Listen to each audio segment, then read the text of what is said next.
한판 브리핑 민동기 평론가가 나오셨습니다. 어서 오십시오. 안녕하십니까. 자, 국민의힘 얘기부터 하겠습니다. 내용은 계속되고 있는데 오늘 서병수 의원이 전국위원회 의장직을 사퇴했군요.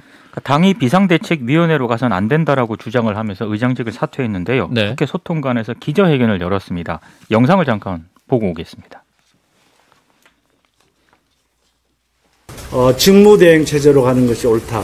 그리고 비상대책위원회 체제로 가는 것은 잘못이다라고 일관되게 주장을 했었습니다. 그러나 어제 이제 의총에서 비상대책위원회로 가는 것이 결론이 났습니다. 그래서 제 소신과 생각을 어떻게 하면 지키면서도 당에 불편을 주거나 또 당의 지도부가 가는 방향에 걸림돌이 되지 않을 수 있는 방향이 있을까 하는 것을 고심한 끝에 이렇게 저희 직을 내려놓는 것이 타당하다 이런 결론을 내렸습니다. 네, 서병수 전국위 의장의 사퇴의 변이었고요. 계속 전해주시죠. 네, 서 의원은 국민의힘이 이준석 대표가 제기한 가처분이 법원에서 인용된 이후에도 새롭게 비대위를 추진하기로 하자 두 번 잘못돼서는 안 된다면서 반대 의사를 표시를 했습니다. 그리고 어제 의총에서도요. 새 비대위를 꾸리지 말고 새 원내대표가 대표 직무대행을 맡는 체제로 돌아가야 한다라고 주장을 했는데요. 예. 이준석 대표가 서병수 의원이 사퇴한 직후에 SNS에 관련 기사를 공유하면서 서병수 의장님께 너무 큰 부담이 지워진 것 같아 항상 죄송하고 마음이 아팠다. 왜 책임져야 할 자들은 갈수록 광분해서 소리 높이며 소신 있는 사람들은 자리를 떠나야 하나 이런 글을 쓰기도 했습니다. 그리고 새 비대위 구성을 주도하는 친윤계 의원들을 겨냥을 해서 그대들이 끼려고 하는 절대반지 친박도 껴보고 그대들의 전신인 친이도 다 껴봤다. 그들의 몰락을 보고도 그렇게 그 반지가 탐이 나나 이렇게 또 주장을 하기도 했습니다. 예. 그리고 안철수 의원이 오늘 김현정의 뉴스쇼와 인터뷰를 가졌는데요. 만약에 그 당의 비대위 재출범 결정에 대해서 비밀투표에 붙인다면 어떤 결과가 나올지는 사실 몰랐다. 팽팽하게 의견이 나뉘었다. 이렇게 얘기를 했고 예. 그리고 비대위가 성립하기 위해 새롭게 법을 고친다는 것은 어떻게 보면 소급 입법이고 국민들 입장에서는 여당이 법원과 싸우려 한다고 비칠 것이다. 그래서 법원 판단대로 다시 최고위로 돌아가자는 뜻이다. 이런 얘기를 했습니다. 그리고 차기 전당대회 시점과 관련해서는요. 이 정기국회가 끝나면 치르는 게 바람직하다. 이런 점을 다시 한번 강조를 했고요. 예. 1월에 개최해서 내년 1월에 개최해서 이준석 대표가 출마할 수 있게 하자는 주장에 대해서도 그런 것도 방법이다. 이렇게 얘기를 하기도 했습니다. 이준석 전 대표도 차기 당대표 선거에 나올 수 있게 해야 된다. 이제 안철수 의원이 굉장히 거기에 대해서는 긍정적인 일단 얘기를 한 거고요. 예. 그리고 김기현 의원이 안철수 의원을 겨냥을 해서 모호한 입장으로 일관을 하다가 눈치를 보며 의총 결과를 뒤집어 혼란을 가중시키면 안 된다 이렇게 비판을 한 이 주장에 대해서는 예. 자신의 개인의 유불리를 따지는 생각이 전혀 아니다라고 반박을 했고요. 의총 직후에도 주민 의견도 듣고 심사숙고해서 자신의 의견을 내는 것이 정치고 자신의 생각을 올바르게 밝히는 게 정치 리더의 자질이다라고 반박을 했습니다. 그리고 전주혜 의원이 또 KBS 라디오와 인터뷰를 가졌는데요. 일단 권성동 원내대표의 사퇴를 또 운운한다면 해당 행위라 생각할 것이다 이렇게 얘기를 했고 일단 내부 총질입니까? 그렇습니다. 그렇게 이제 생각을 한다는 거고요. 본인은 현재는 사퇴 수습이 더 우선이다. 이런 역할을 당연히 현재 원내대표가 하는 것이 더 적절한 수습 방안이라면서 가급적 수석 전까지는 매듭 지을 것이다라고 얘기를 했습니다. 그리고 개정을 통해서 당대표 권한에 대한 통제권을 강화하고 당내 민주주의를 강화하는 방안으로 이번에 비대위 구성 요건을 조금 더 세심하게 다듬었다라고 강조를 했고요. 이번에 이루어진 개정은 누구를 배척하고자 하는 것이 아니다라는 점을 강조를 했는데요. 새 비대위 출범이 이준석 대표를 겨냥한 게 아니다라는 그런 얘기를 강조한 것으로 보입니다. 예, 아니다. 자, 일단 서병수 위원장이 사퇴를 했습니다. 이 부분 어떻게 보셨는지 진 작가님부터 말씀 주시면. 뭐 개인적 소신이죠. 개인적 소신을 밝힌 건데 문제는 뭐냐면은 그걸 지킬 수 있는 분위기가 아니지 않습니까? 그러니까 뭐 무형 유형의 이제 압력들이 좀 들어오지 않았겠어요. 분위기상으로 뭐 누가 꼭 물러나라 뭐 이렇게 얘기를 했다는 뜻이 아니라 자기 편이 없어. 일단은 뭐 대세는 그냥 결정돼 가지고 예. 일단 뭐 따지고 자시고 할 게 없이 목표는 정해진 거잖아요. 그냥 무조건 수단과 방법을 가리지 않고 그렇게 가는 가운데서 뭐예요. 모든 절차나 이런 것들이 무시되는 상황 아니겠습니까? 예. 그 흐름을 뒤엎기는 힘들다. 그다음에 거기에 내가 맞서 싸울 수는 없다라는 거예요. 그렇기 때문에 내가 물러나고 그러면 이제 부위원장이 그걸 하게 되죠. 부의장이 그 소집을 하게 되지 않겠습니까? 그렇습니다. 그러니까 그걸 뭐 막기까지는 하지 않겠다라는 의사를 표명한 거죠. 예. 김 소장님은? 그럼 뭐 저기 비대위 안 된다라고 법원이 판결 내렸는데 거길 나가서 의사봉을 잡고 자 비대위를 또 만듭시다라고 결정을 하는 장면을 서병수 의원도 어쨌거나 본인의 명예가 있는 사람인데 뻔히 안 되는 일 가서 뭐하러 하겠어요. 그런데 뭐 나와서 엎을 수는 없고 자기가 반대해도 4분의 1이 소집하면 또 소집이 되는데 그럼 거기 가서 사회는 또 본인이 봐야 되지 않습니까? 뭐 이꼴저꼴 보고 싶지 않다. 그만두겠다라고 본인의 정치적 위상을 밝히신 거라고 판단이 되고요. 이게 배가 이제 흔들리고 있는 상태거든요. 탈출이 답이다라고 생각하시는 게 아닌가.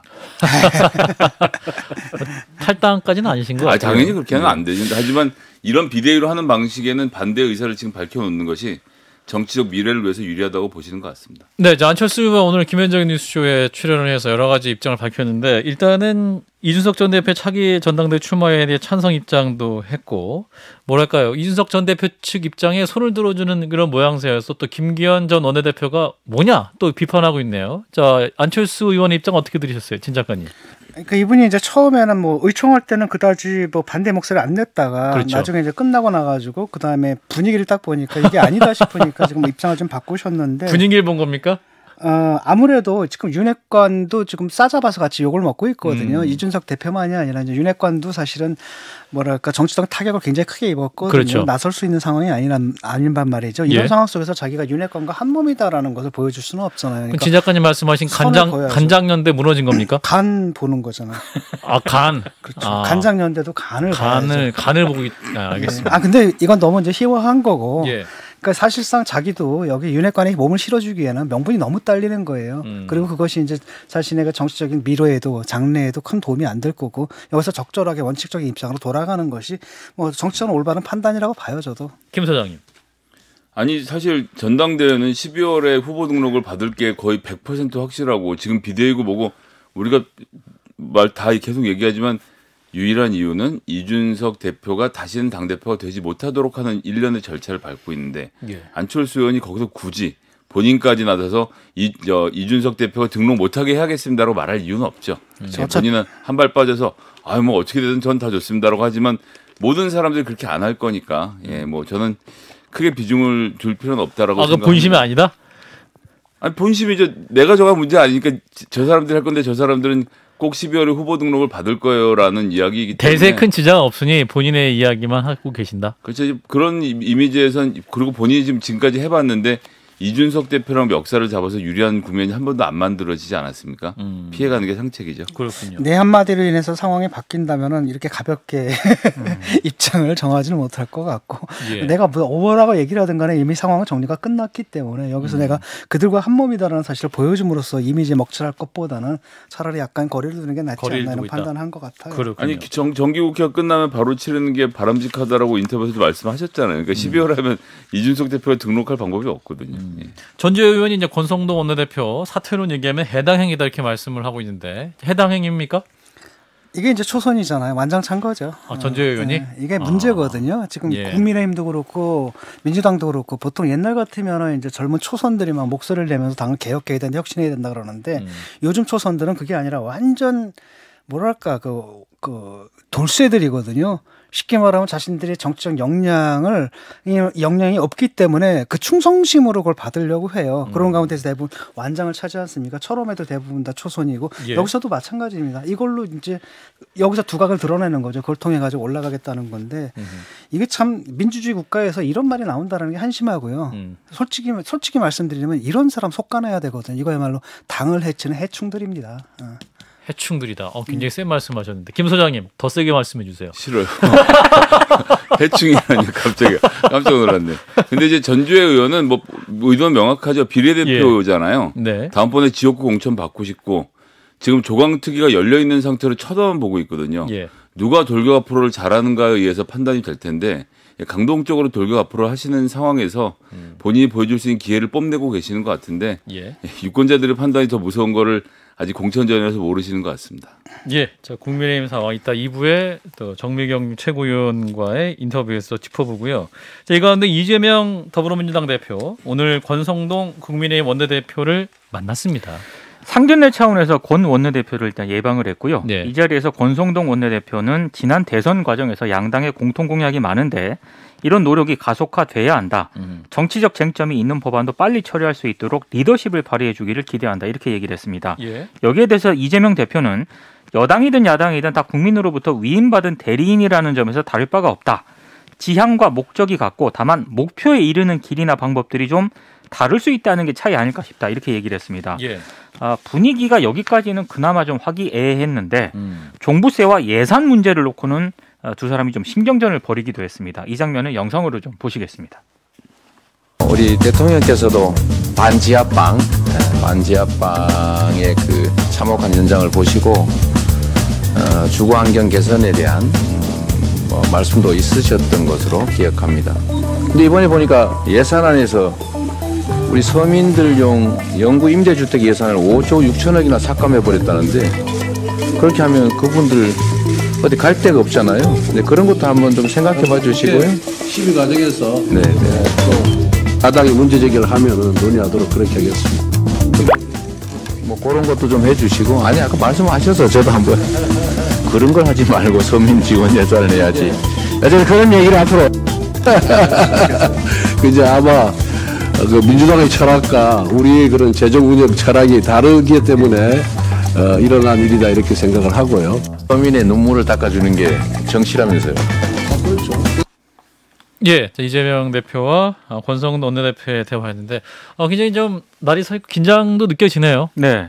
그리고 이제 두 사람이 약 10분간 비공개 회동을 또 가졌거든요. 예. 이 자리에서는 뭐 재외동포청이라든가 노인기초연금 등 여러 여야 공통 공약 사항 등을 확인을 했다라고 하고 예. 박정화 국민의힘 대변인이 이후 취재진에게 이런 얘기를 했습니다. 양당 공통 공약에 대해서는 적극 협력해서 같이 추진해보자는 얘기가 있었다. 근데 종부세 등 나머지는 얘기가 없었다. 이런 얘기를 했습니다. 그렇군요. 자, 그리고 이제 민주당은 그 사무총장 그리고 정책위 의장 임명이 됐는데 조정식 의원이 사무총장이 됐군요. 네, 5선의 조정식 의원이 사무총장에 임명이 됐고요. 예. 그리고 재선의 김성환 의원이 이제 정책위 의장에 각각 임명이 됐습니다. 조정식 의원은 지난 대선 경선에서 이재명 대표를 도왔던 인물이고 정책위 의장은 이제 우상호 비대위 체제에서 정책위 의장을 맡고 있었거든요. 그러니까 사실상 이번에 유임이 된 그런 셈입니다. 특히 이제 김성환 의원 같은 경우에는 언론들이 분류하기에 이해찬계로 분류가 되고 있는 그런 인물인데 예. 탕평 차원에서 선임이 됐다라는 평가를 내놓고 있더라고요. 그렇군요. 자, 한편 박지원 전 민주당 비대위원장 오랜만에 SNS 글을 올렸는데 압도적 승리가 아니라 압도적 외면이다. 압도적 외면이라는 글을 올렸어요. 그러니까 어젯밤에 이제 페이스북에 글을 올렸는데요. 권리당원 투표율 37% 이걸 언급을 하면서 예. 이건 압도적 외면으로 읽어야 할 것이다 이런 얘기를 했습니다. 솔직히 이재명 대표가 득표한 77.77%라는 숫자가 두렵다. 이 숫자를 압도적 지지로 읽지 않기를 바란다라고 썼고 예. 그리고 이 민주당 당권 레이스에 대해서도 세대 간 치열한 대결도 정책과 비전 경쟁도 없는 이재명 추대 대회는 국민의 관심을 끌지 못했다라고 비판을 했습니다. 예. 그러면서 이제 권리당원 투표율은 37%로 매우 낮았고 호남의 온라인 투표율은 19%에 불과했다라고 비판을 했는데요. 좀 재밌는 표현을 썼습니다. 이번 전당대회는 그저 사실혼을 법률혼으로 확인한 것에 불과해 감동도 없었다라고 또 지적을 했고 무엇보다 아쉬운 건 이재명 체제에 비판적인 생각을 가진 세력은 침묵하거나 배제됐다는 것이다라고 주장을 했습니다. 사실혼과 법률혼이 된 거다라는 건 뭡니까? 사실상 대표는 이재명이었는데 법률적으로 드디어 대표가 인정된 그런 정도다? 뭐 그런 정도에 불과하다라고 하는 게 박지원 전 비대위원장의 생각인 것 같습니다. 그러니까 말이 선 거지 그냥 혼인신고한 거다라는 거예요. 자, 일단 권성동 원내대표와 이재명 대표와의 회동 장면 잠깐 보셨는데 어떻게 보셨어요? 진 작가님부터. 뭐 특별히 무슨 인상적인 장면이 있나요? 그냥 서로 한 방씩 주고받은 거 아니겠어요? 예. 저쪽에다가 임대주택 예산 왜 깎았어?라고 하니까 잔인한 예산이라고 그렇죠. 했지 않습니까? 그다음에 그랬더니 너도 종부세 깎아주기로 약속했잖아. 그거 지켜. 이렇게 서로 이제 그 한 방씩 주고받는 건데 뭐 예. 첫 만남이니까 뭐 특별한 내용은 없었다고 생각을 해요. 김 소장님은? 정치라는 게 법 만드는 게 중요하다고 보시겠지만 정치 세력 간에 결국 돈 나누는 게 제일 중요하거든요. 돈을 국가 예산이란 한정된 예산을 누가 어떻게 나누어 먹을 것인가에 뭐 나누어 먹는다는 표현이 좀 이상합니다. 그래서 나눌 것인가의 싸움인데 배분. 예, 배분에 있어서 전 좋은 그림을 보여줬다고 생각해요. 이게 뭐 신경전, 설전, 뭐 날선 분위기 아니 그리고 우리는 사귀려고 만납니까? 당연히 서서 우리는 이런 입장이다. 그 예산 안 가져오면 우리는 뭐 합의 못 해준다라고 하면서 이런 대화를 나누고 당신은 우리랑 지금 철학적 가치적 판단이 다르지 않냐는 얘기를 나누는 건 너무 좋은 일이라서 이런 건 전 박수를 쳐줘야 되는 그림으로 보는데 예, 정작 정책 얘기를 하니까 이제 이 장면을 설전으로 저희가 생각하는 것은 잘 이해가 되지 않고요. 예, 사이가 좋으려고 하는 게 정치가 아니기 때문에 서로 나를 잘 세워서 원하는 예산들을 많이 서로 통과시켜서 유권자들에게 좋은 판단을 받았으면 좋겠습니다. 그냥 늘 있었던 평범한 만남 중에 하나예요. 늘 그랬거든요. 정책 논쟁은 일단 환영한다라는 김승현 선생의 말씀이고. 자, 사무총장 인선이 됐습니다. 조정식 의원. 조정식 의원이 일단은 그 이재명 대표의 의원 출마를 굉장히 강조했던 분 아니었습니까? 근데 이제 친명으로 보기 어렵죠. 예, 뭐 조정식 의원은 사실 이제 정확히 이해찬계라고 해야 되고요. 시흥에서 5선을 하시면서 이제 시흥 지역이 워낙 호남이 많고 출향민들이 많아서 좀 안정적인 지역인 상태인데, 예. 그러니까 이제 친명계를 하는 게 아니라 실제로 더 가까운, 그러니까 이재명 의원이 굉장히 쉽게 할 수 있는 친명 의원을 한 것이 아니라 나름 저는 폭이 좀 넓은 인사를 했다고 생각해요. 김성환 정책위 의장도 이재명 대표의 말을 이렇게 녹록하게 들을 이런 캐릭터는 아니거든요. 그렇게 해서 저는 지금 가능한 한에서 이재명 대표가 본인이 함께 할 수 있는 사람들의 범위를 넓혀가는 과정으로 봤습니다. 진 작가님은? 뭐 언론에서 보니까 이제 그 당 3역의 이 세 분이 다 이해찬계라고 하거든요. 라고 하니까 결국은 사실상 그 이해찬 이분이 당내 이른바 586 세력의 그 좌장이지 않습니까? 그래서 거기에 이제 착근한다는 의미가 있는 것 같아요. 이제부터 내가 주주다라는 거고 일종의 뭐랄까 상황으로부터 추인을 받는다고 할까요? 그런 절차로 느껴집니다. 자, 박지원 전 비대위원장 관련 언급 짧게 해주시죠. 자, 어떤 마음으로 지금 말씀을 했던 걸까요? 말 자체는 맞지만 이제 뭐 좀 너무 허탈하지 않아요? 허망하게 들리지 않나 이런 느낌이 들어요. 김 소장님은? 예, 본인 주장이 약해질 때 부산을 많이 쓰거든요. 37%가 압도적 외면이면 42%로 당선된 다른 대표들은 뭐 압도적 찬성이었는지 뭐. 이런 말장난을 저희가 꼭 논의를 해야 되는지 잘 모르겠습니다. 알겠습니다. 자, 이어서 윤석열 대통령과 대학 선후배 사이에 이제 오석준 대법관 후보자 얘기를 좀 해볼 텐데, 자, 오늘 윤석열 대통령과 이 오석준 대법관 후보자가 서울 서초동에서 몇 차례 술자리를 함께 가졌다. 이게 기사가 됐는데. 그러니까 인사청문회에서요. 김의겸 더불어민주당 의원이 오석준 후보자에게 윤 대통령 자택인 서초동 아크로비스타 인근 술집 내부 사진을 보여주면서 윤 대통령과의 친분 문제를 좀 지적을 했습니다. 그런데 이제 화면이 잘 안 보인다 이렇게 오 후보가 얘기를 하니까 김 의원이 아크로비스타 옆에 있는 버지니아라는 술집이다라고 얘기를 했고요. 그러자 오 후보자가 그 술집 안다고 얘기를 했고 김의겸 의원이 오 후보자께서 여기 자주 들르셨다고 들었다 이렇게 얘기를 합니다. 여기에 이제 오석준 후보자가 판사하면서 가끔 갔던 곳이다라고 답을 했는데, 그러니까 이제 김의겸 의원이 윤 대통령과 그 자리에서 자주 봤다고 하는 목격자가 있다. 함께 술자리를 한 것을 인정하느냐 이렇게 물었습니다. 그러자 오 후보자가 집에 같이 둘이 가서 둘이서 셋이서 같이 간 적은 자신의 기억으로는 2번 정도다라고 얘기를 했는데요. 근데 이제 오 후보자가 앞서 윤 대통령하고 만난 게 2015년 이후에 두세 번에 그친다. 특별한 친분은 없다라고 이제 얘기를 했었는데, 근데 그 술집에서 일단 만난 게 2번 정도 있다라고 얘기를 하니까 그래서 조금 논란이 좀 제기가 됐습니다. 김의겸 의원이 일단 대통령과의 친분만으로도 대법관이 대통령으로부터 거리를 두고 객관적이고 중립적인 판결을 할 수 있겠느냐.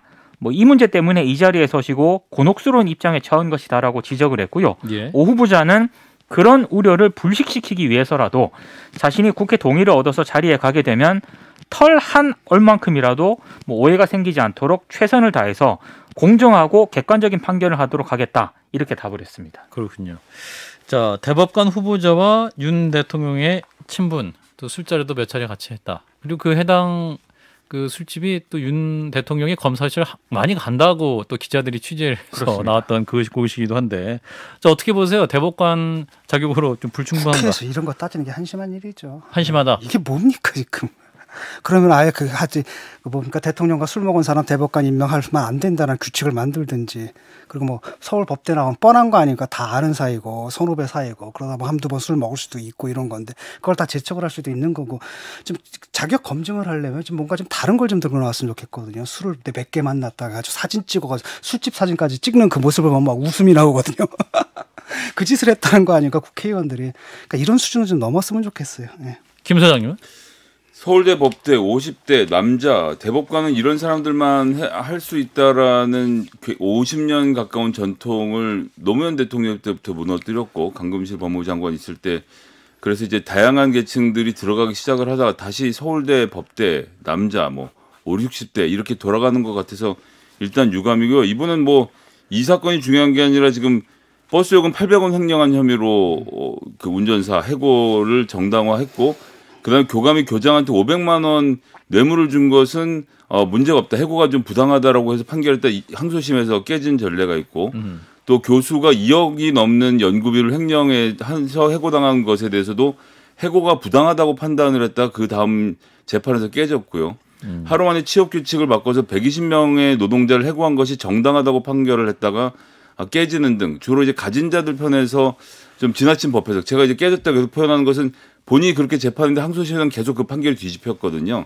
그래서 이분이 좀 그 공정한 잣대를 갖고 재판을 하실 수 있는 분인가라는 능력 부분에 대해서 좀 더 치열한 검증이 있어야 될 것 같습니다. 그러니까 판사라면은 한번 여러 번 그런 일들이 있을 거예요. 1심에서 했지만 2심에서 뒤집어지거나 그런 일들이 다 판사로 있거든요. 그걸 갖다 모아가지고 이것 때문에 판사 자격이 없다. 그러면 사실 3심 제도가 의미가 없어지는 거잖아요. 3심 제도라는 게 엎어질 수도 있기 때문에 존재하는 거란 말이죠. 그런 문제인 것 같고 오히려 이제 그 부분에 해명이 있어야 되거든요. 돈 몇 푼, 1,000원인가 얼마죠? 800원. 800원을 가지고 해고를 했는데 그때 너의 법리가 뭐였느냐 이런 걸 좀 치열하게 물고 늘어졌으면 좋겠어요. 이런 부분들을. 제가 말씀드리는 것은 이제 강자에게는 관대한 판결을 하고 약자들에게는 엄한 판결을 한 패턴에 대해서 말씀을 드린 거고요. 뭐 판결 몇 번이 잘못됐으니까 대법관 하면 안 된다는 얘기는 아닌 거죠. 이분이 수많은 판결들을 했는데 그 노동 관련 판결도 굉장히 많았을 거예요. 그중에서 특정 부분만 몽타주해가지고 이렇게 얘기를 하면 또 그렇게 볼 수도 있는 거거든요. 그래서 어떤 뭐랄까 지금 일관된 전체 퍼센티지를 내서 이렇게 얘기를 하든지 해야 되는데 거기도 굉장히 뭔가 이렇게 법리적인 문제들이 좀 있을 거거든요. 근데 이거를 갖다 그냥 몽땅 어떤 정치적 프레임에다 넣어가지고 얘기할 필요는 없다고 봐요. 단지 지금 이런 사안들에 대해서 그때 너의 법리가 뭐였냐 따지면 된다는 거예요. 일관적인 퍼센티지 말씀 진 작가님 잘해 주셨는데 우리나라가 전 세계에서 거의 유일하게 판결문을 공개하지 않는 나라입니다. 외국은 다 실명으로 공개를 하거든요. 재판은 공개로 진행하기 때문에 그렇게 하면 어떤 판사가 어떤 판결을 몇 %로 했는지를 전부 다 분석을 할 수 있는데 그것이 제공되고 있지 않은 법원의 문화를 바꿀 필요는 저도 있다고 생각합니다. 아니 국회의원이라면 그런 자료 받을 수 있지 않나요? 개인정보를 이유로 안 주죠. 검증을 위해서인데? 안 줍니다. 근데 지금 이런 정보는 어떻게 나오는 거예요? 그럼 개개인 판결들은 보도에 되고 이런 내용들은 취합이 되지만 기본적으로 데이터베이스화해서 제공하라고 그러면 제가 알기로는 개인정보법을 들어서 안 해줄 것 같습니다. 예, 자 여기까지 하고 짧게 듣겠습니다. 이재명 민주당 대표 배우자 김혜경 씨의 법인카드 의혹 사건 핵심 인물인 배모 씨에 대한 영장이 오늘 기각이 됐습니다. 사유는요? 현재까지 수집된 증거 자료들에 비추어 봤을 때 피의자의 방어권을 보장할 필요성이 있고 그리고 현 단계에서 구속의 필요성과 상당성이 충분히 소명되었다고 보기 어렵다면서 영장 기각 사유를 밝혔는데요. 이 배모 씨는 이재명 대표가 경기지사로 재직할 당시인 2018년 7월부터 지난해 9월까지 경기도청 총무과 소속 별정직 5급 공무원으로 근무를 했는데 김혜경 씨의 수행비서를 했다는 그런 의심을 받고 있고요. 특히 이 김혜경 씨의 개인 음식값을 경기도 법인카드로 결제한 혐의도 받고 있습니다. 네, 김혜경 씨와 배모 씨 검찰이 불구속 입건 경찰이죠. 검찰에 송치했다라고 있고 두 사람을 공동 정범으로 검찰에 넘긴 것이다 이렇게 보도가 나오고 있습니다. 짧게 논평 듣죠, 진 작가님. 이게 근데 구속 사유가 되나요? 이게 모든 재판들은 불구속 상태에서 받는 게 원칙이고 모든 증거들이 지금 다 확보되지 않았습니까? 그런데 이걸 굳이 구속할 필요가 있었느냐 그런 판단을 내린 것 같습니다. 예전부터 경찰이 흘린 내용은 뭐 유용액도 1억 2억이 넘었고 그다음에 뭐 기간도 5년이 됐다 그랬는데. 구속도 못 시킬 정도를 가지고 무엇을 했는지를 되묻고 싶네요. 네, 여기까지 하겠습니다. 이제 민동기 평론가였습니다. 고맙습니다. 고맙습니다. 좋아요. 구독. 알림 설정.